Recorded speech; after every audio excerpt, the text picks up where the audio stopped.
Excellencies, ladies and gentlemen, thank you all very much. It's a great honor and privilege to be here today.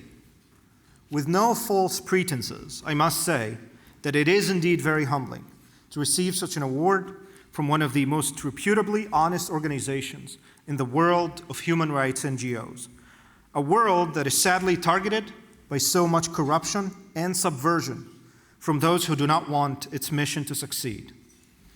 It is no less humbling that this award is named after Per Elmark, one of Europe's most honest political dissidents, whose life is defined by swimming against the irresistible currents of high-handed academic prestige, intellectual conformity, and coercive political piety. To be in such a company tells me that somehow, and despite all my attempts not to do so, I managed to do at least one right thing in my life. I was born in 1989 in Cairo, Egypt, to a modern middle-class Egyptian family. I'm a child of the 90s cultural floods of globalization. I grew up on Nintendo, PlayStation, Power Rangers, and MTV, as much as I grew up on the local culture, religion, and customs. But these are not the only things I grew up on. I also grew up on stories about the great supervillains of all history, those who are existentially opposed to my national identity, religious faith, and moral heritage, the Jews. I learned that the Jews run international politics, the world's economy, and the world's mass culture, and use them to eviscerate humanity in general, and Muslims in particular, from their moral content and moral culture. And the embodiment of such a Jewish villainy is the state of Israel, the Zionist misanthropes who spend their lives scheming and planning how to kill and oppress more Palestinians. In the 20th century, such a misanthropic and anti-Semitic conspiratorial worldview, in this very vulgar form, became a fundamental presupposition conceived to be of timeless essence of Arab, Muslim, and various Middle Eastern national identity structures. Arab culture, both high and low, religious and secular, uncritically endorsed such a view. Conspiracy theories were part of the steady educational and media diet on which I and countless others grew up. In this worldview, Palestine is not merely a political cause, but a powerful symbolic field that absorbs in itself all conceptions of moral meaning, political legitimacy, and ethics.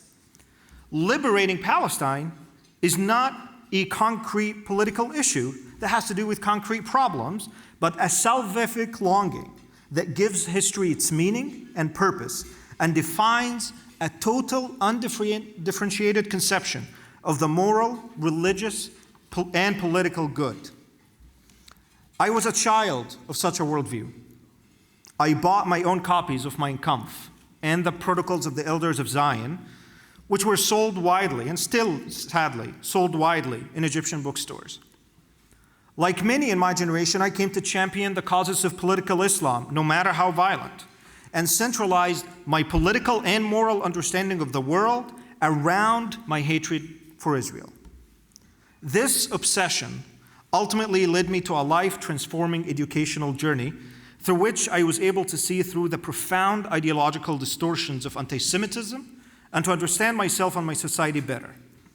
And I discovered how such an ideological distortion of reality doesn't just cause mass sentiments of racism and bigotry, but extracts a massive toll on Arab societies and prevents them from addressing the many issues of human rights, religious extremism, and political instability that became a hallmark feature of the 20th and the 21st century Middle East. My obsession with anti-Semitic conspiracy theories was transformed into an obsession with anti-Semitism in Arab societies. Where did it come from? What does it mean? And how to challenge it? These questions led me to the study of modern Arab and Muslim intellectual life, where I actually found the source of these mass sentiments. When I said I had a life-transforming educational journey, I did not mean one produced by universities, but despite them.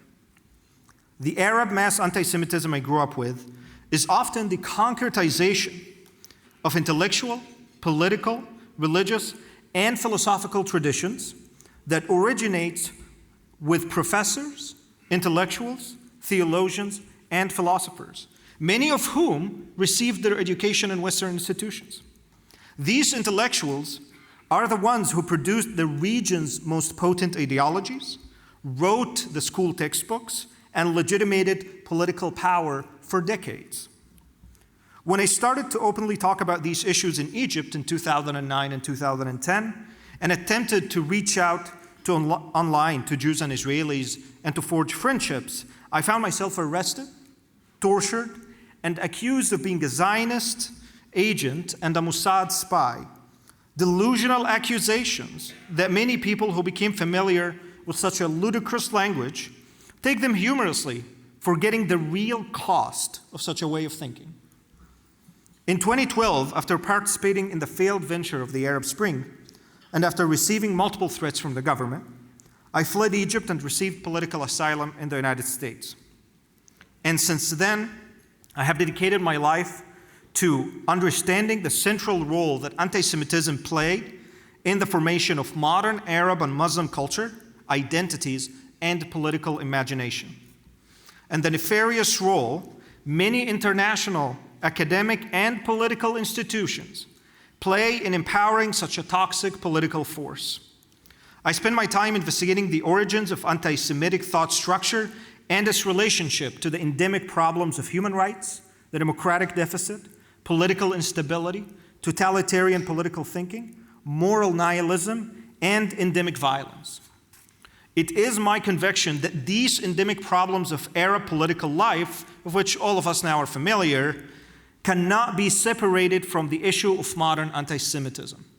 Moreover, these issues are not part of a timeless Arab or Muslim essence, but a result of a complex story of Arab intellectual mimesis of 19th century German totalitarian thought structure. This way of thinking completely altered the thought and identity perception of entire generations of Arabs and Muslims, especially those who spend time in higher learning institutions, the originators of such a way of thinking. This German totalitarian thought structure and its underlying philosophy of history eventually collapsed into the dream of destroying the state of Israel, turning the struggle against Zionism into an all-encompassing struggle that absorbed all notions of ethics, all values, and led many societies on a spiral of moral and social collapse. Moreover, many international institutions, due to the various considerations of economic interest, political expediency, political correctness, and moral condescension, have been largely silent on this issue in complete disregard to the societies damaged because of such worldview. Just like Middle Eastern tyrants exploit the salvific symbol of Palestine to retain their power, like in the case of the Islamic Republic of Iran, there are many international political forces, including in the West, that exploit the narratives of eternal Arab and Muslim victimhood to convert them to ideological power inside their own societies. For international ideological power structures, we Arabs are nothing but fuel for moral righteousness and claims to power in the name of abstract social justice and fake decolonization. Today, I remain committed to my personal mission to do everything I can to help more young people, free young people from the webs of seductive Gnostic ideologies and the distortions of sophisticated totalitarian philosophies built on lofty abstractions and disingenuous moral high-handedness, to liberate more Arab thinkers from both the webs of ideologies and the chains of the international exploitative political structure using them. The road to building a new culture of human rights and human dignity in the Middle East starts with throwing off the shackles of the delusions of anti-Semitic conspiracy theories, the mystical hatred towards Israel, and the philosophy of historical victimhood. To accept Israelis and Jews as equal partners and neighbors, and to use such a new reality as an anchor from which we are able to reconstruct a healthy sense of mutual humanity, particular identities, meaningful faith, and good political thinking. I'm very thankful for being with you here tonight. Thank you very much to UN Watch for all the amazing work that you do. Thank you for listening to me. Thank you.